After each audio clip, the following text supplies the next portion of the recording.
Olá, pessoal. Dando continuidade aos nossos estudos sobre as obras literárias indicadas para o vestibular da FUVEST e da Unicamp, vamos ver a segunda parte. Mais algumas obras que serão analisadas nas suas partes essenciais. Claro, vai faltar espaço e tempo para uma análise mais demorada, mais detalhada. Iniciando, então, as obras literárias, segunda parte. A Cidade e as Serras. Uma obra da literatura portuguesa, do maior escritor realista português, Eça de Queiroz, que corresponde ao Machado de Assis no Brasil. Tá? E esta obra mostra um Eça de Queiroz menos revoltado, porque ele esteve fora de Portugal, quase que obrigado, foi para a Inglaterra, de onde ele criticava violentamente a política, a situação social, política e econômica de Portugal. E nesta obra parece que ele volta a se regenerar, entre aspas, né? E volta a amar a sua terra natal. Tanto que, nesse livro, ele aborda, né, a importância dos campos, da vida rural, da vida campestre, tentando mostrar o que Portugal tem de bonito, de especial no seu interior. Então vamos lá. A Cidade e as Serras. Uma transformação o autor, que era um satírico, um violento crítico da realidade portuguesa, que se transforma num patriota convicto, que adora a sua terra natal. Né? E ele, nesse livro, diz acreditar na vida rústica, na importância da superioridade da vida campestre sobre a vida das cidades. Parece que ele recupera um pouco aquela mentalidade da literatura neoclássica, do arcadismo. No arcadismo, vocês devem ter estudado, os poetas valorizavam muito a literatura clássica, Ovídio, Virgílio, a Eneida, a Odisseia, copiavam, traduziam. E os nossos poetas, por exemplo, que viviam em Vila Rica, valorizavam sobremaneira a vida no campo, a vida de pastores, das ovelhas, das fazendas, em contraposição à vida agitada na cidade. Então, há uma valorização da vida campestre em relação à vida urbana. É o que Eça de Queiroz mostra nesse livro. Né? O personagem central se chama Jacinto. Alguém que mora em Paris, no meio do luxo, do conforto, das modernidades, da tecnologia, e que considera ser feliz a mesma qualidade, a mesma coisa que ser civilizado. Para ele, ser civilizado é ter máquinas, ter interfone, ter automóvel, ter elevador, etc. Então, destaca-se, portanto, o gosto pela vida simples e poética do interior do país. E na disputa pela preferência do personagem entre a metrópole e a província, como lugar ideal para se viver, vence com larga vantagem, nesta obra, a vida no campo.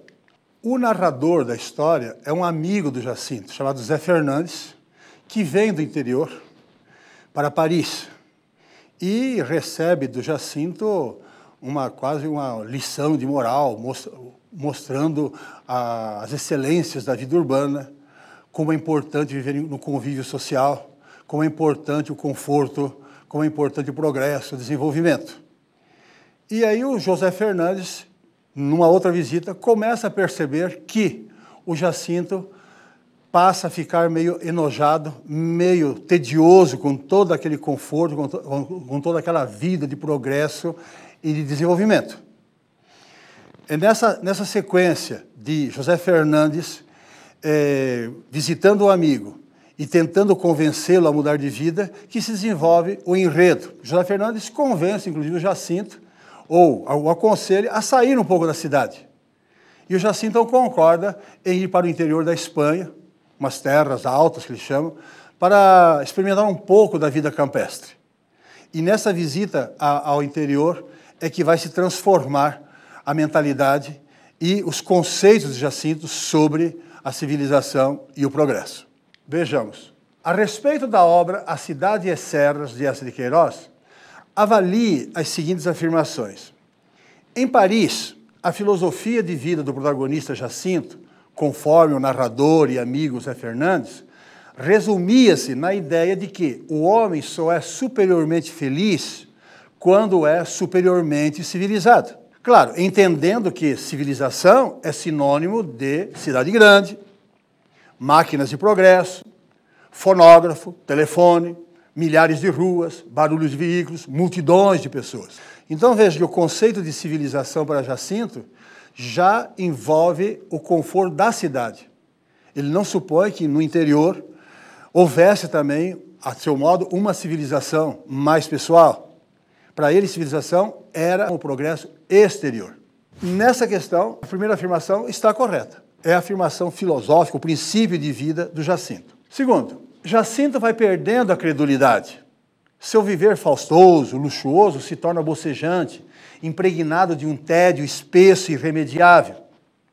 Ou seja, a riqueza, o conforto, o convívio, muitas mulheres, muitos amigos, jantares e passeios e teatros vão se tornando enjoativos. Percebe a futilidade das pessoas com quem convive, a inutilidade de muitas coisas da sua tão decantada civilização. Vai percebendo que nem tudo é tão útil, é mais para esnobar, para, como se diz, exibir um nível de vida. Zé Fernandes então reflete que realmente na cidade o homem tem a fonte de sua miséria. Então ele faz ver para o Jacinto assim, olha, você tem conforto, mas na cidade você se perde também. Você vai perder o seu lado humano, sua sensibilidade, seu caráter. Na cidade o homem tem a fonte de sua miséria, assiste ao fim de sua liberdade moral, tem que seguir os padrões, a moda, os conceitos sociais, e a desumanização dos sentimentos e a comercialização do amor e da amizade. Então o convívio com prostitutas, com mulheres da vida, etc., mostra que o amor na cidade, nessa civilização, nesse progresso, é objeto de compra e venda. Esta é a contrapartida do Zé Fernandes à mentalidade de civilização do Jacinto. Correto, né?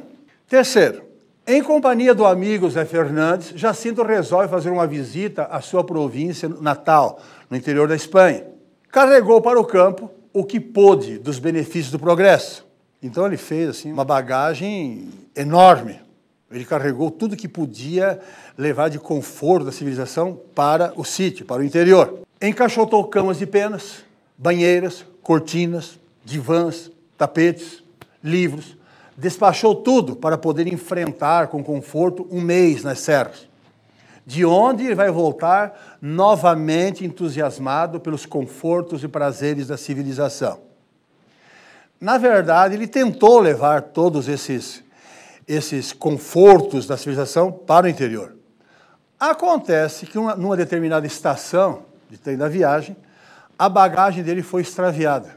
E ele chegou ao interior e a bagagem foi perdida. Então, todos aqueles elementos que ele levava para poder suportar, entre aspas, né, as agruras, o desconforto, ele não tinha mais. E diz o texto ainda que ele vai voltar novamente entusiasmado pelo conforto e prazer da civilização. Está incorreto, porque apesar dos desconfortos, ele vai apreciar a vida no interior. 4. Por não suportar os incômodos da vida campestre, já que suas bagagens se extraviaram. Por não tolerar a comida e a ignorância grosseira dos campesinos. Jacinto resolve seguir viagem até Lisboa, onde não ficaria tão longe de uma vida digna e humana. Não acontece isso, né? Na verdade, ele permanece, né, no interior, na serra. Quem viaja para Lisboa é o amigo dele, o Zé Fernandes. E ele vai permanecer naquele lugar. E nós vamos ver em seguida que ele vai apreciar, apesar de tudo, vai apreciar a rusticidade da vida campestre. Então, essa também está incorreta. 5. Malgrado o dissabor de ver sua bagagem extraviada, Jacinto deixa-se contagiar pela tranquilidade do campo, pelos sabores das comidas, pelas estrelas do firmamento, pela simplicidade dos serranos. O amor de Joaninha, simples e pura, parente inclusive do Zé Fernandes, completa o quadro de sua felicidade. Jacinto abandona Paris e se integra à mediocritas campesina, aquela vida campestre, simples, rústica, e vai ficar com a Joaninha para sempre. Estão corretas as afirmações 1, 2 e 5. Em seguida, nós temos a obra Vidas Secas, de Graciliano Ramos. É uma obra que pertence ao chamado romance regionalista de 30. Na segunda fase do modernismo, autores se reuniram e quiseram dar à literatura uma entonação, uma orientação mais local. Principalmente os autores nordestinos. Se você reunir todos os autores regionalistas da época, praticamente só Érico Veríssimo, do Rio Grande do Sul, é que não era no Nordeste. Os outros são todos do Nordeste. Por quê? Era a região com mais problemas. Quais eram os grandes problemas do Nordeste? A seca, o latifúndio, o coronelismo, a miséria, a fome, o banditismo e, como consequência disso, a politicagem, a corrupção e a exploração do trabalho escravo, proveniente da miséria e da fome dos trabalhadores. Então, a obra Vidas Secas entra nessa temática nordestina. É uma obra chamada de realismo moderno. Por quê? Focaliza os problemas regionais como se fosse uma reportagem, um Globo Repórter, vamos dizer assim. E a linguagem é objetiva, os temas são muito objetivos, são reais. Tá? Além do que, o estilo dos autores, de Graciliano Ramos principalmente,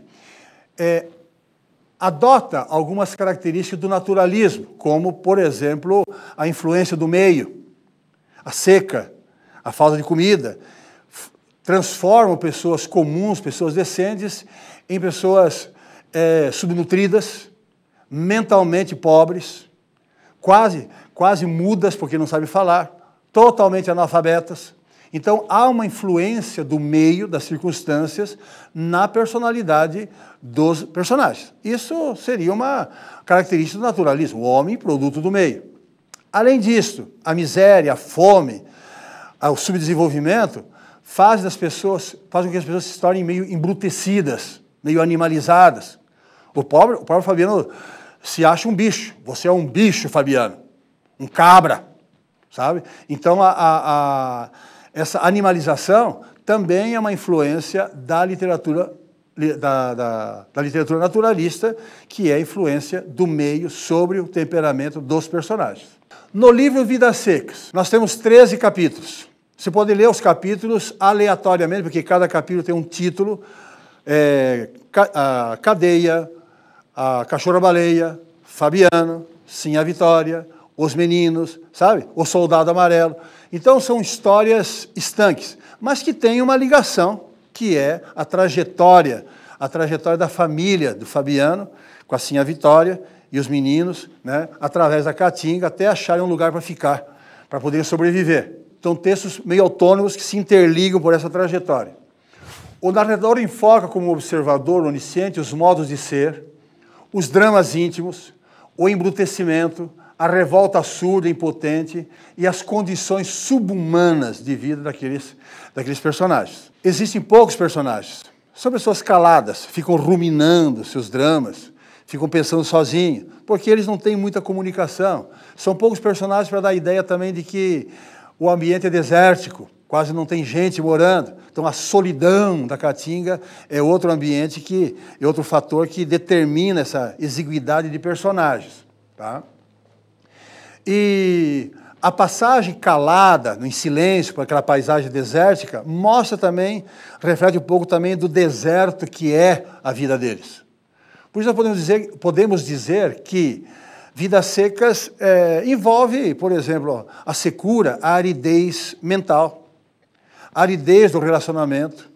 Então as palavras são secas, o relacionamento é seco, a linguagem é seca, a vida é seca. O texto Vidas Secas engloba toda uma série de fatores que determinam aquela condição miserável de vida. A família de retirantes comporta-se como plantas xerófitas. São pessoas secas que se adaptam ao clima seco. Como eu estava falando, as paisagens são secas, as palavras são secas, as personagens são secas, as vidas são secas. Tá? Isso é importante porque o estilo, a linguagem de Graciliano Ramos meio que representa a secura, a aridez do clima e do solo. Vamos a um teste. Certos traços da vertente realista, naturalista da literatura brasileira renascem com força nos anos 30 do século XX. Essa literatura realista traz algumas características do naturalismo. Um pouco de psicologia, a realidade nua e crua do sertão da região Nordeste. Um marco desse renascimento é a publicação, em 1938, do livro Vidas Secas, de Graciliano Ramos, romance acerca do qual é possível dizer. Primeiro, ele registra com nitidez as sequelas da miséria sobre uma família pobre de retirantes. Aquilo que eu disse, as pessoas meio que são fruto do ambiente. Miséria essa que acaba levando as personagens a um estágio de degradação moral. Cuidado. Eles não são levados a um estado de degradação moral, mas a um estado de degradação física, fome, fraqueza, desnutrição e degradação social. São um lixo rebotário da sociedade, explorados, feito animais. Tá? Então essa primeira afirmação está incorreta. 2. Diferentemente da narrativa realista do século XIX, o tema desse livro não é mais o adultério feminino e as relações de interesse que marcam a classe burguesa, como Machado de Assis mostra, né? A vaidade, a busca de sucesso, etc. Mas sim as condições precárias de pessoas humildes do sertão brasileiro. É o tema, né? As condições dos retirantes da seca. E 3, apesar de as personagens viverem em condições desumanas, elas mantêm a sua dignidade. Não perdem o seu caráter, nem a sua humanidade, o que é correto. Né? O que é correto porque não há uma degradação moral, mas apenas uma degradação física e social. Tá? O que nós podemos acrescentar ainda, que o Graciliano Ramos pertencia ao Partido Comunista, portanto, ele era a oposição, crítico feroz da ditadura de Getúlio Vargas. Então, ele, em alguns momentos, quando ele fala do soldado amarelo, que surra o Fabiano injustamente, que explora, que humilha o Fabiano na vila, são imagens da ditadura do Getúlio que fazia uma opressão sistemática sobre o povo. Ele chama de soldado amarelo porque, na ditadura do Getúlio, os soldados do exército usavam a farda amarelo caqui, meio amarelada. Tá? Outra coisa, a violência do cangaço. Não aparece assim, explicitamente, mas a violência no cangaço, o banditismo no sertão, é uma consequência da miséria, das injustiças sociais. Então, nós temos que considerar a obra Vidas Secas não apenas uma obra literária, artística, de entretenimento, mas também um libelo de denúncia contra as injustiças sociais, contra a política do governo, contra a corrupção e o malbaratamento do dinheiro público pelos políticos, fazendeiros, que usavam a política para manter o seu poder. Estão corretas as alternativas 2 e 3. Terceira obra, Capitães da Areia. Uma obra de Jorge Amado, que fala sobre um bando de menores abandonados, delinquentes, na cidade de Salvador.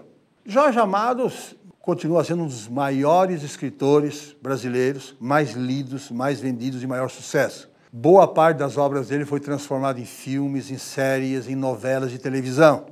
Gabriela, Cravo e Canela, Dona Flor e seus maridos, Teresa Batista, Cansada de Guerra, um monte. O estilo de Jorge Amado é um estilo popular, linguagem coloquial que lida com elementos que fazem o sucesso sempre. Violência, sexo e suspense. São elementos constantes na obra de Jorge Amado. A mulher é sempre colocada na sua força total de sedução, de beleza, de carisma, de sensualidade.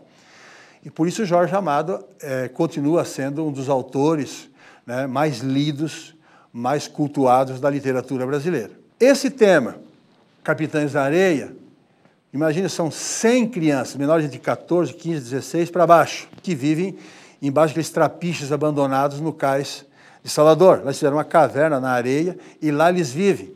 E saem em bandos, em grupos pela cidade alta, cometendo pequenos delitos, furtos, roubos, assaltos. O livro é dividido em 3 partes. Primeiro, Sob a Lua, num velho trapiche abandonado. Nessa primeira parte há uma notícia de jornal sobre a ação de menores delinquentes que estão aterrorizando os bairros ricos da capital, aquela coisa toda, né? São narradas assim aventuras de cada um dos principais personagens: Pedro Bala, Bola Seca, Professor, Gato, Sem Pernas, João Grande, Querido de Deus e Pirulito. Agora, de repente, eles estão para praticar um assalto, acham um parque de diversões, vão brincar no parque de diversões. Ou dá uma peste de febre e acaba matando uma das crianças. As crianças, apesar de serem delinquentes, continuam crianças. Essa é a grande revelação do Jorge Amado. Eles não deixam de ser crianças. Então, enquanto aquele parque caindo aos pedaços, vão brincar. Esquece até das malvadezas e das ações de banditismo que eles praticavam. Tá?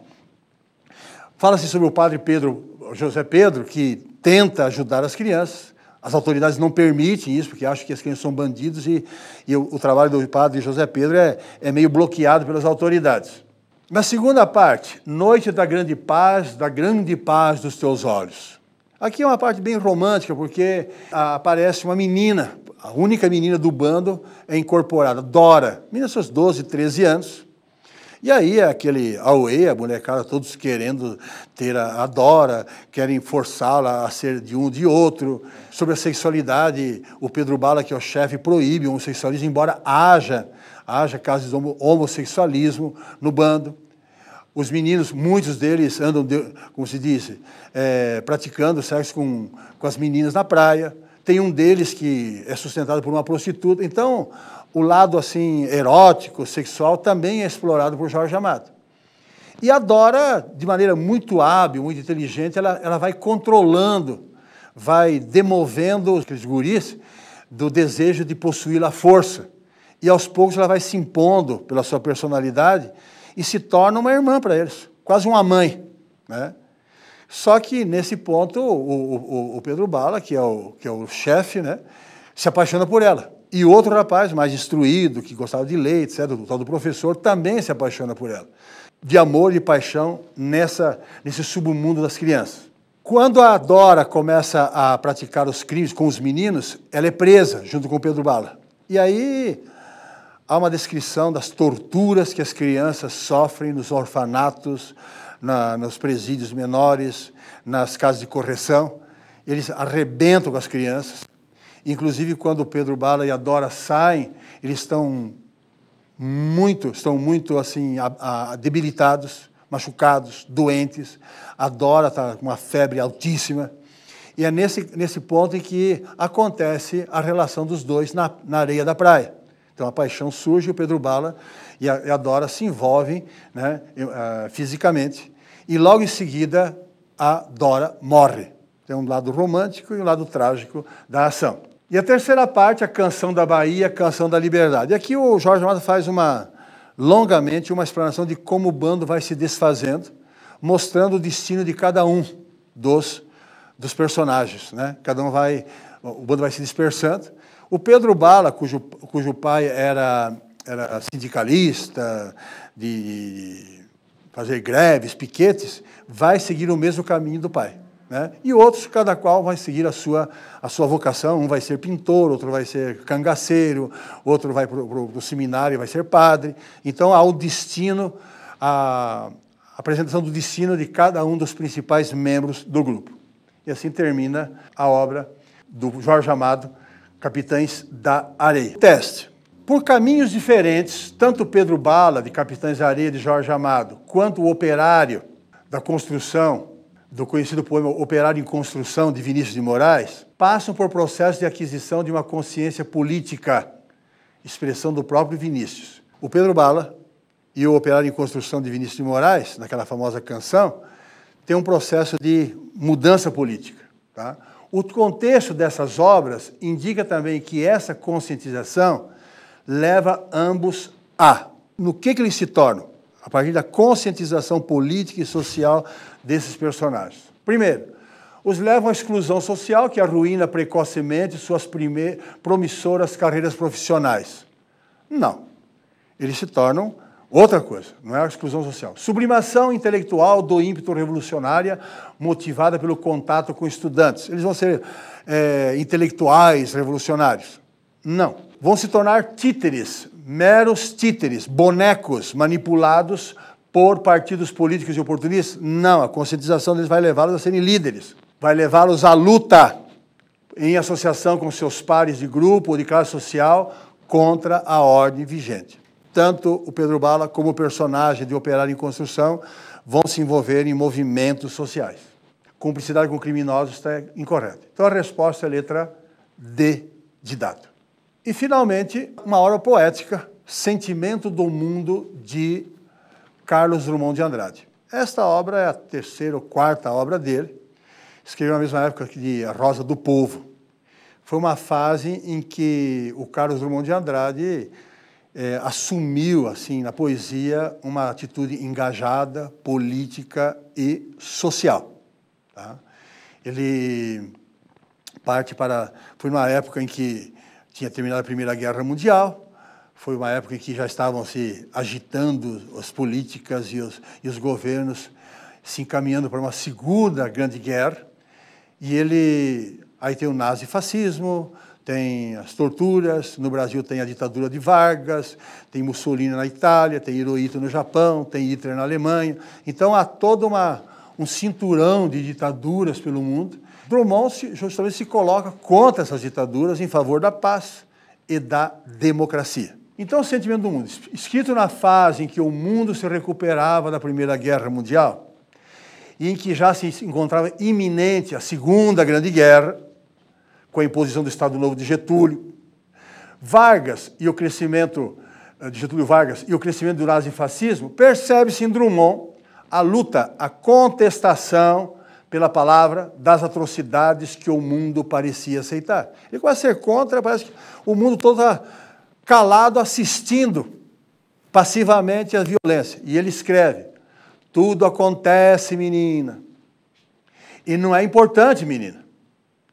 Então, Drummond lançou-se ao encontro da história contemporânea e da experiência coletiva, participando, solidarizando-se, social e politicamente, descobrindo na luta a explicitação de sua mais íntima apreensão para com a vida como um todo. Ou seja, ele se torna universal, a poesia dele se torna abrangente e tem assim uma preocupação com a situação do homem no mundo, não em particular Brasil ou aqui ou ali. Não há otimismo na visão do poeta. É uma visão negativista, pela própria situação do mundo. É sombria e pessimista a visão do mundo que se justapõe à esperança da revolução e da utopia. Assim, dor e esperança são os temas básicos que regem os poemas de sentimento do mundo. O poema Flor e a Náusea é um dos que mais bem representa esse estado de espírito, de violência do mundo, da guerra, da sociedade, e a esperança do Carlos Drummond de Andrade, e que o mundo se resolva pela paz, pela unidade, pela união, pela fraternidade. Vamos dar-nos a mãos, vamos seguir de mãos dadas. Eu não quero ser o poeta de um mundo caduco, também não vou cantar o mundo futuro. A minha matéria é o presente. Eu quero falar do mundo presente, portanto, vamos juntos. Então há esse espírito de solidariedade. Esse poema Flor e a Náusea mostra justamente como do asfalto, da rudeza, da pedra, que é a violência, a guerra, está nascendo uma flor. Essa flor é a paz. Essa flor é o amor entre as pessoas. Essa flor está descolorida, é desbotada, parece uma flor feia até, mas é uma flor. Sim, é um sinal de esperança. Então veja, preso à minha classe e a algumas roupas, vou de branco pela rua cinzenta. Ele quer falar que está participando da classe social dele. A rua cinzenta é uma rua sem colorido, uma rua em que ele mostra a vida urbana, a vida social, de uma forma negativista. Melancolias, mercadorias espreitam-me. Claro que ele quer mostrar o mercado, o consumismo. Né? Há no mundo assim, uma insistência para o consumismo. Devo seguir sem enjoo? Posso, sem armas, revoltar-me? Olhos sujos do relógio da torre. Não, o tempo não chegou de completa justiça. O tempo é ainda de fezes, maus poemas, alucinações e espera. O tempo pobre. O poeta pobre funde-se no mesmo impasse. Em vão tenta me explicar. Os muros são surdos. Sob a pele as palavras, as cifras e códigos. O sol consola os doentes e não os renova. As coisas. Que tristes são as coisas, consideradas sem ênfase. Vomitar este tédio sobre a cidade. 40 anos e nenhum problema resolvido, sequer colocado. Nenhuma carta escrita nem recebida. Todos os homens voltam para casa. Todos os homens voltam para casa. Estão menos livres, mas levam jornais e soletram o mundo, sabendo o que perdem. Uma flor nasceu na rua. Passem de longe bondes, ônibus, rio de aço do tráfego. Uma flor ainda desbotada ilude a polícia, rompe o asfalto. Faça um completo silêncio. Paralise os negócios. Garanto que uma flor nasceu. Sua cor não se percebe. Suas pétalas não se abrem. Seu nome não está nos livros. É feia, mas é realmente uma flor. Sento-me no chão da capital do país às 5 horas da tarde e lentamente passo a mão nessa forma insegura. Ao lado das montanhas, nuvens maciças avolumam-se. Pequenos pontos brancos movem-se no ar, galinhas em pânico. É feia, mas é uma flor. Furou o asfalto, o tédio, o nojo e o ódio. Considerar as afirmativas sobre o poema. A preocupação social presente em A Flor e a Náusea representa uma das principais características da produção poética de Carlos Drummond de Andrade no que se refere à obra Sentimento do Mundo. 2. No poema, podemos perceber o paradoxo que traduz a vida moderna através do contraste entre o desenvolvimento urbano e a solidão dos homens. 3. Os apelos do mundo do consumo, provenientes do desenvolvimento, das relações capitalistas nos grandes centros urbanos, ficam evidenciados no terceiro verso. Melancolias, mercadorias espreitam-me. 4. A presença de vocábulos como vomitar, feia, enjoo, fezes, é indicativa de que o poema de Drummond traz marcantes características da lírica moderna ocidental, que fez do feio objeto estético. Correto. Obviamente, são afirmações que nós comentamos antes, o poema apenas confirma o que nós havíamos dito. Resposta, todas estão corretas, obviamente. E assim encerramos esse nosso pequeno estudo sobre as obras literárias indicadas para as provas da FUVEST e da Unicamp. Espero que vocês tenham sucesso. É necessário ler as obras. Essas explanações servem apenas como um suporte para a interpretação e para a análise que vocês têm que fazer depois da leitura. Um resumo, um trabalho assim, ajuda, mas não substitui a leitura integral das obras. Mesmo porque os vestibulares dessas universidades vão bem fundo na análise e na exigência de entendimento e compreensão dos candidatos. Boa sorte, sucesso!